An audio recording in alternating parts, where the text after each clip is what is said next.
Why does an escalator handrail move faster than the stairs? What? On October 23rd, 2018, thousands of football fans were making their way to the game in Rome. Excitement for the game was high, and the fans began to chant and sing. Is this a football or soccer? At 7:03 p.m., around 50 people were riding the long escalator down to the platform. Roma. But within It's 30 Italy. I think seconds, it's a the soccer. crowd had swelled to nearly double that. Everything seemed fine, but inside the escalator was a problem. The weight of the passengers was bearing down on the steps, and the load on the main motor was increasing. To try to slow the descent, the motor applied a counter torque. But as the force continued to increase, the stairs began to move faster. Oh shit. That guy looks like an XQC, the yeah. crowd had tripled. The motor finally reached its limit, and under the massive gonna strain, explode. the drum began to slip. Oh shit. With the motor losing control, the escalator triggered its second line of defense. A safety relay tripped, immediately cutting power to the motor. The main brake clamped down on the metal drum to stop the descent of the stairs. But it failed. The friction on the main drum wasn't enough to stop the motor from spinning, and the stairs continued to accelerate. Sensing the motor had lost control of the steps, the escalator engaged the last line of defense. In the event of an emergency, an auxiliary brake is designed to bypass the motor entirely and directly lock the drive shaft. Under normal circumstances, the chance that all three safety measures fail at the same time is vanishingly small. But these weren't normal circumstances. At 7:05 p.m., the third and final safety system failed, and the stairs began to plummet. Fans were flung forward and started streaming down the escalator. Oh shit. Some leapt over the central barrier in desperation, while others were swept into a crushing pileup. At the bottom, the landing became a dangerous choke point. Imagine the amount of casualties, buckled into jagged metal, leaving 24 people injured. Something like this shouldn't have been possible. Nobody got killed though. Experts at the time knew that something had gone wrong, and they started to suspect foul play. In the aftermath, Rome's transit agency sealed off the accident site and closed the Republica station for several months. The authorities ordered both a technical and a criminal investigation, and the mayor even publicly vowed to discover the cause of the accident. That's the mayor, yo. So investigators began dismantling the wreck, tearing it down piece by piece to reconstruct what had happened. The ride people experienced on that escalator was one of the most typical soccer stuff, in their lives. Maybe it's hooligans, more similar to the origin of escalators than you might think. Hooligans. Like, what was the first escalator even used for? Do you want to have a guess? It was an attraction in a theme park all the way back in 1896. It had no steps, a 25-degree incline, and it was essentially just a slow conveyor belt made of metal and wooden parts. It brought people up a full 7 feet before they would have to walk down stairs on the other side. And it was a huge success. Over 75,000 people enjoyed the attraction during its 2-week stay at the old Iron Pier. I mean, probably it's the first time people even seeing stuff like that, so the ride was named the Continuous Elevator. Nowadays it's just normal, obviously. Nobody is excited by it. Not just goddamn escalator, but as a proof of concept, because he saw it as the future of transportation. Some people probably think of it like a magic or some stuff like that back in those days. You know, but as Reno watched people ride his invention, he began to notice a pattern. Nobody walked. Instead, they stood still, feet planted firmly sideways, with people gripping the handrail tightly. 2 years later, the department store Harrods in England installed a similar device. But the ride was so unsettling that Harrods had to put staff at the top to offer brandy to men and smelling salts to women, just to calm their nerves. Holy. You see, for both devices, the 25-degree conveyor belt was precarious to walk on and unnerving to stand on. At around 12 degrees, walking on an incline becomes difficult, and 25 degrees is roughly the limit that our ankles can flex. I mean, you can slip there. There was a way to replace the conveyor belt with a moving set of stairs. Well, then the riders would always have a flat surface to stand on and a staircase they could climb if they wanted to. One attempt at a solution had already been around for 4 decades, and it was called the revolving stairs. It consisted of a chain that went around a loop. Then fixed stair-shaped blocks were attached to it, creating a flat surface to stand on during the main incline. But as soon as you'd reach the top, the steps isn't that how tanks move? Tilted forward, like they got the making same it treacherous to get off. and a similar problem plagued you at the bottom. How that thing called? Now you might think, if the top Wheels. and bottom are causing problems, just extend each landing. But that Rails also on doesn't wheels. work. You just end up with a jagged mess for longer. So how do modern escalators solve this problem? I mean, have you ever stopped to think what happens to the stairs at the top of the escalator when they disappear? Clearly, we have steps going around in some sort of loop. But how do they actually behave on the return journey? What if I give you two options? Do they stay right side up, like the cabins in a Ferris wheel? Or do they flip upside down and then flip back again at the other side? I'm gonna go this one all day. Ferris wheel? This one makes more sense. I would say second one. Yeah, everybody's putting second one. They turn upside down. And I they're think actually it's right this side first up. one. I think I'm gonna go with the first one. Wow, you're both, yeah. The solution to this problem came from another inventor named George Wheeler. His idea forms the basis of every Just like- escalator in use today. A modern version of it works something like this. A typical subway escalator has an electric motor Okay, at the okay, top I like with a him power cook. output of around 50 kilowatts, smaller than most Motor. electric cars. This motor spins extremely fast at over 1,000 RPM, but it's pretty weak. So to drive the steps, the escalator needs to convert this into a slower output with more force. To do this, it uses a reduction gearbox and a gear system, lowering the output to just a few RPM and increasing the torque by a factor of around 100. The motor That's some is smart connected with a shit, large yo. sprocket to a reinforced steel chain which pulls the stairs around a loop. The so-called step chain is Step fitted chain. with wheels to allow it to roll smoothly around curves. But unlike the design for the revolving stairs, Wheeler proposed attaching each step to this chain through a single axle, giving it the freedom to rotate. Next, he added a second set of wheels to each step that followed a different track, That's allowing him to smart, control yo. the angle of each step at any point. On the incline, the two tracks overlap, just like the revolving staircase. But then at the top, the two tracks separate, and this is what allows us to keep the steps level throughout Just the like a entire train, ride. yo. The tracks Just then like a remain train. separated and curve around. The steps flip upside down, tuck into the loop, and start their return journey.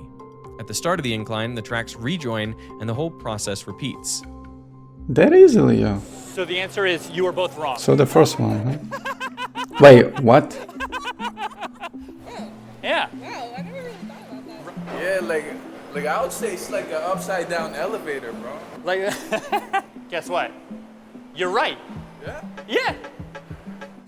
But despite all modern escalators adopting Wheeler's design, I'm still at the confused. time it caught so little attention Whoa, that he was forced to transparent, you shelve can the see that. idea.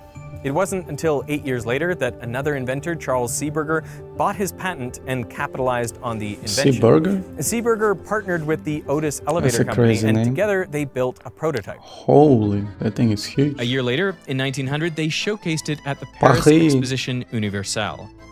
In total, 51 million people flocked to the exposition to see the marvels of modern technology. But one of the most popular exhibitions Yo, was the old World's Paris, look at Exposition everybody's white. to see the marvels of modern technology. That's But interesting. one of the most popular exhibitions was the You don't world's see first this true thing commercial escalator. in The Paris machine drew nowadays. huge crowds. French historian Philippe Julien described it as the jolliest attraction at the exhibition. Attraction. He wrote, "The escalator caused many an incident worthy of the vaudeville, separating families, sending old men sprawling, nowadays it's delighting definitely the not an children, attraction, and reducing yeah. their nanas to despair." The escalator was even awarded one of the grand prizes of the fair. Shortly after, escalators started being installed in different places across the world. But these escalators weren't perfect. They had smooth, flat stairs, and when they reached the top, these stairs would disappear under a wooden board, leaving a dangerous gap between them. Shoelaces, coats, and especially the long skirts in fashion at the time easily got caught in the machinery. One incident even saw a 3-year-old girl getting her foot pinched in the gap. And while the girl luckily escaped with injured toes and a missing shoe, Ooh. something in the design had to change. That's a To solve this, disaster. Seeberger and zone Otis or installed whatever a they call it. triangular shunt at the end of the escalator, forcing riders to go off to the left before they reached the dangerous gap. This system worked, but it was awkward because it meant people had to put one foot onto solid ground while the other was still moving, which became especially tricky when some people stood still and others walked. So to reduce the risk of people getting in each other's way, operators asked people to stand on the right and keep the left lane clear for faster walkers. It's a convention we still often follow to this day. But as it turns out, there's a much better solution than the shunt. Modern escalator steps aren't smooth. Even on they're the grooved. roads, you can see These that. grooves It's pretty then much the interlock same rule perfectly there. with a comb plate at the top of the escalator. So now if a small item approaches the end, the comb plate lifts it up and out of harm's way. Oh, that's This smart, makes that's it much smart. harder for things to get stuck. And perhaps more importantly, it allows people to safely step off forwards. But the comb plate doesn't entirely solve the problem. We still have these gaps on the Partially. side of the escalator that can pinch and trap objects as the steps move. So to address this, a new safety feature called the skirt brush was added to the escalator in 1982. Escalators are full of subtle safety features like this, some old and some new, but almost all of them are designed around people. All the way back in 1896, Jesse Reno predicted that riders on his attraction would need something to hold onto, so he introduced a moving handrail. In a modern escalator, the motor has a separate connection to turn a friction wheel that drives the handrail. The only problem is that friction wears things down, so over time the wheel gets smaller, and as its circumference decreases, each rotation moves the rubber loop a slightly shorter distance, so the handrail begins to move more slowly. The effect is small, but it builds up over time. So to compensate for this, a new handrail is calibrated to move around 2% faster than the steps. You can actually try this Crazy, yourself. Next time you're standing on an escalator, just place your hand next to you as you stand still, and you will watch as your hand slowly drifts forward. This speed difference stops the handrail from lagging Yeah, too I far actually behind the noticed steps that. over time. Because I have definitely noticed that sometimes I'm on an Yep, escalator you and can then notice it's going that. faster than me. My Yep. hand is going faster than my body. It's But that means pretty- it's a new escalator. Well, it's a new frictional wheel. That wheel that drives the handrail. So it's yeah. we don't replace the entire escalator. Oh, so they are wow. replacing the wheels. So that's like a Yeah. party trick I can use to entertain my friends. I mean, I don't know when I'd have a party on an escalator, but whatever. Party If I'm on an an escalator, with yo. my friends, and I can see it moving. I'd be like, "Hey, that's because there's a new frictional wheel." I can tell them that. And impress Sounds like them. some cool name for a game. But Party it's on not just the escalator. handrail. The speed of the steps themselves is also something that needs to be carefully controlled. Modern escalators use AC induction motors, which are extremely good at regulating their rotational speed. And this has an unexpected benefit on downward escalators. With enough people riding, their weight is enough that the motor no longer has to power the ride. Instead, the weight of the passengers themselves drives the chain and causes the motor to spin. As more people board, the So what's force about the on motor overweight? increases and it's pushed to turn faster. Like But modern the, AC induction the motors beginning work of by this whole creating video. a rotating magnetic field. When the motor tries to spin faster than the field, electric currents are induced inside it, which then create their own magnetic field. This new field pushes back in the opposite direction to the spin, creating a braking force which resists the increase in speed. But something interesting happens when the motor resists like this. Okay. Rather than consuming energy, the physics of the motor flips, and it uses the excess mechanical energy to produce an electric current. This is called regenerative braking, and it's the same trick that electric vehicles use to recharge their batteries. In effect, the motor turns into a generator. The result Like- is that on a busy day, many modern downward escalators aren't just moving people, they're actually generating Like electricity. a hybrid. Often, this is channeled back to the building's Is here, internal like, grid referring to the and hybrid used to power cars? other devices, including the upward escalators. So even the escalator that was invented by George Wheeler and was installed in 1920. The guy even had a wheel in his name, like. etc. I mean, all these Says a lot. escalators were regenerated. What? Yeah, when there were people standing on the escalator in down direction, these escalators were feeding energy back into the grid. No. Crazy, Like, yeah. the down escalator is a generator? This regenerative braking makes escalators extremely power efficient, but more importantly, it makes them inherently safe. That's pretty But smart. there is a point where if you keep adding weight, then eventually the force becomes so strong that the motor can no longer resist it. And if left Oh. unchecked, it would start accelerating uncontrollably. The stairs would go plummeting down, which Holy. is exactly what happened in Rome. After a nearly Roma. 2-year-long investigation, the investigators published this Polizia. 86-page report. Inside, it lists the exact sequence of events that led to the disaster.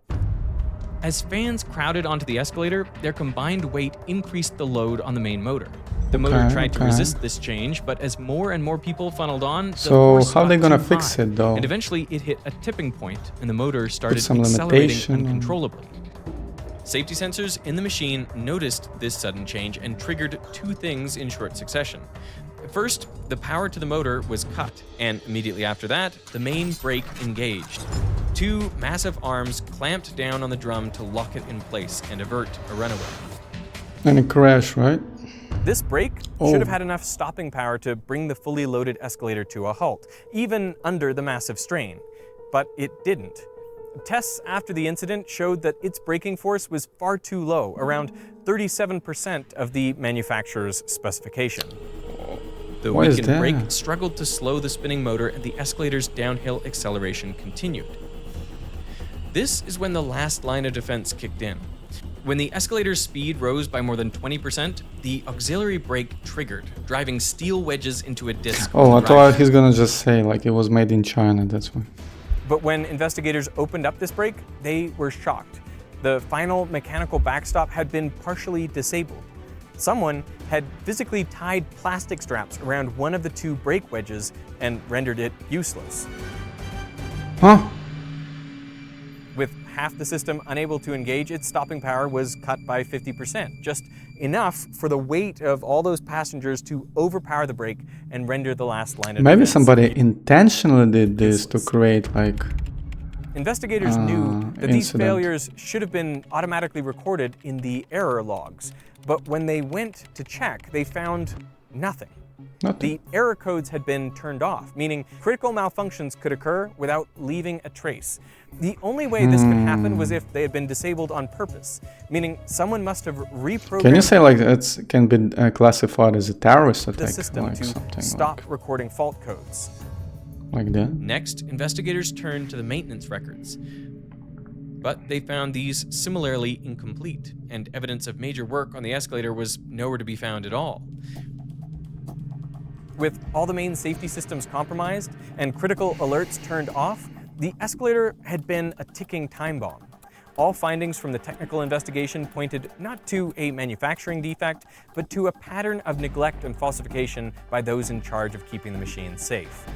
This left the prosecution with one clear question: who was responsible? They definitely should have the The logs. trail of evidence led back to June 2017, when maintenance responsibilities for Rome's And escalators how often do shifted they to a new do the contractor, replacement of Metro that Roma. stuff? The transit authority, ATAC, severed its contract with Metro Roma in an attempt to wash its hands of the situation. But as the criminal inquest continued, Roma. it became clear the problem went far deeper.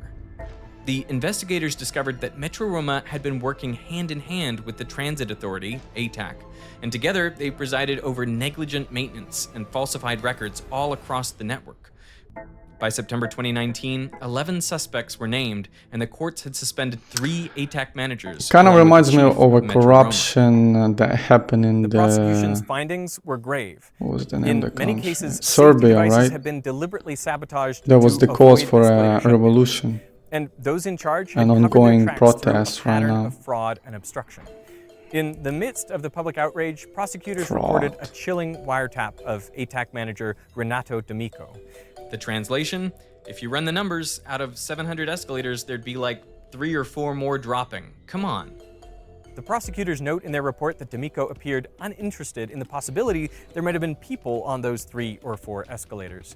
It was simply a matter of numbers and percentages to him. It was a callous remark, and it painted a clear picture of the incident.